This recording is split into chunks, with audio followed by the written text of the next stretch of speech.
بسم اللہ الرحمن الرحیم۔ السلام علیکم، مدثر اقبال ویوز آپ دیکھ رہے ہیں جناب۔ حلقہ سیاست میں آج ایک بڑا امپورٹنٹ حلقہ ہے اور اس حلقہ کا نمبر ہے N71۔ 2018 میں اس حلقے میں جا کر میں نے، گرمی تھی سخت جب وہاں گئے ہم نے الیکشن، بلکہ اس حلقے میں بھی اور ساتھ ہی جس میں فردوسہ شکوان صاحبہ، اس حلقے میں بھی ہم سیالکوٹ میں وزٹ کرتے رہے۔ آج اس حلقے کی صورتحال بالکل مختلف نظر آتی ہے۔ ایک جانب خواجہ آصف ہیں، وہی پاکستان مسلم نون کے رہنما، سابق وزیر، میاں نواز شریف کے بہت قریبی ساتھی، سالہ سال سے یہاں سے جیتنے والے، اور دوسری جانب ہیں عثمان ڈار کی والدہ جو پہلی بار الیکشن میں آئیں۔ عثمان ڈار کے جو معاملات ہوئے اس کے بعد عثمان ڈار کی والدہ ان کا الیکشن لڑنا، جس وقت عثمان ڈار کے معاملات ہوئے اور انہوں نے ویڈیو پیغام بھیجا اور وہ نشر ہوا اور دیکھ رہے تھے تو مجھے بڑا اچھا لگا۔ میں نے کہا یہ اتنی بہادر خواتین کی بڑی ضرورت ہے پاکستان کو، چاہے وہ کسی بھی پارٹی سے ہیں، چاہے نون لیگ سے ان کا تعلق ہو، پی ٹی آئی سے ہو، پیپلز پارٹی سے ہو، جہاں سے بھی ہو،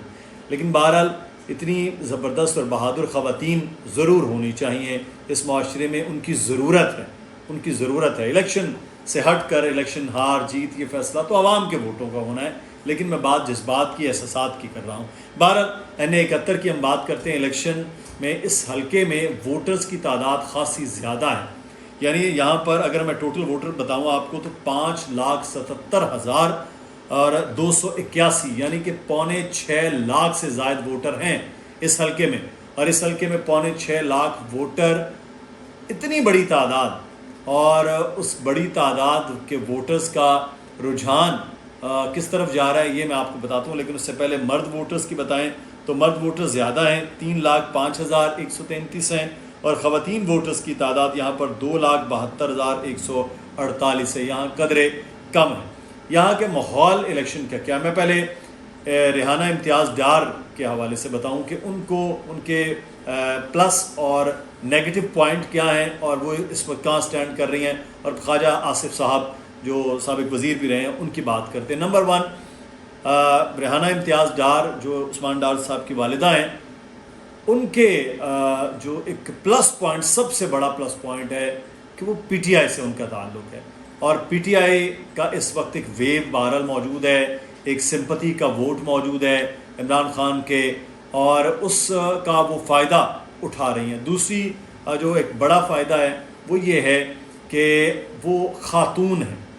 خاتون ہونے کے ناطے وہ اب ہر جگہ جا رہی ہیں، مردوں سے تو مل رہی ہیں، ایک تو وہ والدہ کی ہیں، بڑی ایج کی ہیں، ہر ایک بندہ ان کو عزت احترام سے ملتا ہے، ووٹ دینا نہ دینا وہ لیکن ان کی عزت اور احترام کے ساتھ ملتا ہے، جو ہمارا ایک روایت بھی ہے سب کانٹیننٹ کی، پاکستان پورے میں، پنجاب میں، جہاں جہاں بھی لوگ ہیں تو بہرحال خواتین کی عزت کرتے ہیں، یہ بڑی ایک اچھی چیز ہے۔ اچھا، ان کو یہ پلس پوائنٹ ہے۔ پھر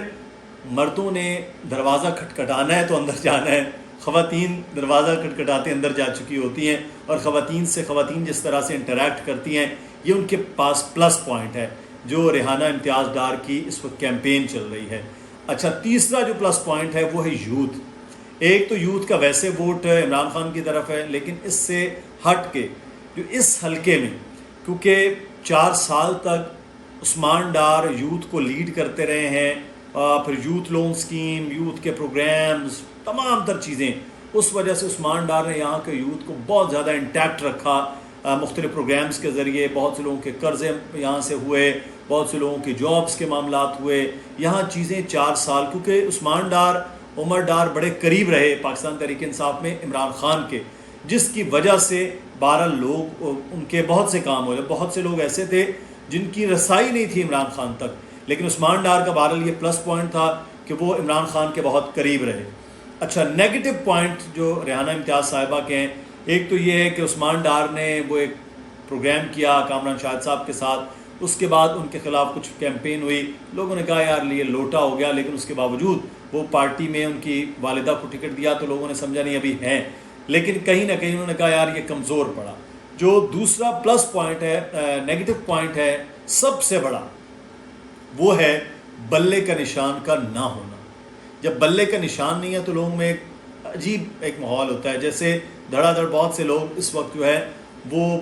پی ٹی آئی چھوڑ رہے ہیں، ابھی سے کسی کے حق میں بیٹھ رہے ہیں، کبھی اس کے حق میں بیٹھ رہے ہیں، تو یہ ایک معاملات بہرحال موجود ہیں۔ تیسرا جو ایشو ہے وہ یہ ہے کہ ریحانہ امتیاز خود پہلی بار الیکشن لڑ رہی ہیں اور خواجہ آصف منجے ہوئے سیاستدان ہیں، دھڑے کی سیاست بڑی ان کی اچھی ہے، اس لیے ریحانہ امتیاز کے لیے بہرحال ایک یہ نیگیٹو پوائنٹ ہیں۔ پھر چوتھا جو سمجھ لیجئے کہ سب سے بڑا پوائنٹ ہے وہ ہے اس وقت عمران خان کا جیل میں ہونا۔ عمران خان باہر ہوتے ہیں تو یقینی طور پر سیالکوٹ کا ایک میجر جلسہ ہوتا ہے جو چاروں حلقوں میں 70 71 72 73 میں وہاں پر وہ ایک ہی جلسہ ہوتا اور وہ ہوتا 71 کی کانسٹیٹوئنسی میں، تو یہ ایک بہت بڑا فائدہ ان کو مل جاتا، لیکن عمران خان نہیں ہے۔ اب جب وہ نہیں ہے تو نواز شریف آ رہے ہیں اس حلقے میں خواجہ آصف کی پوزیشن کو مضبوط کرنے کے لیے۔ تو اب خواجہ آصف صاحب کے حوالے سے ہم بات کرتے ہیں۔ خواجہ صاحب کو پلس پوائنٹ تو یہ ہے کہ وہ ایک بہت منجے ہوئے سیاستدان ہیں، پرانے سیاستدان ہیں۔ دوسرے نمبر پر خواجہ صاحب کے تعلقات بہت بڑے بڑے لوگوں کے ساتھ ہے جو اس ملک کو چلانے والے اصل حقیقی وارث ہیں، ان کے ساتھ خواجہ آصف صاحب کے بڑے درینہ معاملات ہیں، تو اگر وہ ووٹ سے جیتے نہ جیتیں لیکن رزلٹ پہ جا کے وہ ضرور جیت جاتے ہیں۔ تیسرے نمبر پہ خواجہ آصف صاحب کا پلس پوائنٹ ایک ہے کہ عمران خان صاحب جب نہیں ہیں تو نواز شریف صاحب ان کے حلقے میں ان کے علاقے میں آ کے تو جلسہ کر رہے ہیں، جس سے خواجہ صاحب کی پوزیشن خاصی بہتر اور مضبوط ہو جائے گی۔ جو آپ کو پتہ ہے خاموش ووٹر ہوتا ہے جس نے بالکل آخر میں فیصلہ کرنا ہے۔ بہرحال میاں نواز شریف کشمیری ہیں، کشمیریوں کا یہ سارا علاقہ ہے اور یہاں پر کشمیری ووٹ بھی ہے، گجر ووٹ بھی ہے، دیگر ووٹ ہیں، وہ آ کے اس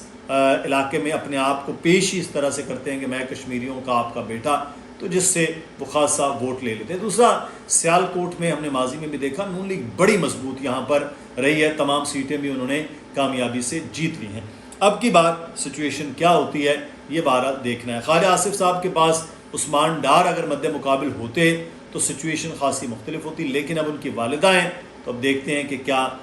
کس طرح سے چیزیں وہ سامنے آتی ہیں۔ بہرحال یہ جو ایک ویو چلی ہوئی ہے نا کہ میاں نواز شریف تو پہلے جیتا ہوا ہے، الیکشن کی اب ضرورت کیا ہے، اس کا بڑا ایک اثر ہوتا ہے۔ ایک تو نیگیٹو اثر، ایک پازیٹیو اثر اس جماعت پر ہوتا ہے کہ نہیں جناب یہ تو جیتے ہوئے ہیں، ان کو ووٹ دو، چلو کم از کم کچھ علاقے میں کام تو ہو جائے گا، اور اس علاقے میں کام کے حوالے سے تو یہاں یہ سچویشن ہے۔ سیالکوٹ وہ واحد شہر ہے اس ملک کا جہاں پر وہاں کے مقامی لوگ منتخب عوامی نمائندوں سے زیادہ کام کرواتے ہیں۔ وہاں کے مقامی لوگ اتنا ٹیکس بھی دے رہے ہوتے ہیں، بزنس ہے، وہاں نوکری ہے، لوگوں کا روزگار ہے، وہ مقامی لوگوں کے بزنس مینوں کی وجہ سے وہاں پر آتا ہے۔ اس کے باوجود چاہے عمران خان کا دور حکومت ہو یا چاہے پھر پی ڈی ایم کے دور حکومت میں جو اس شہر کو ملنا چاہیے تھا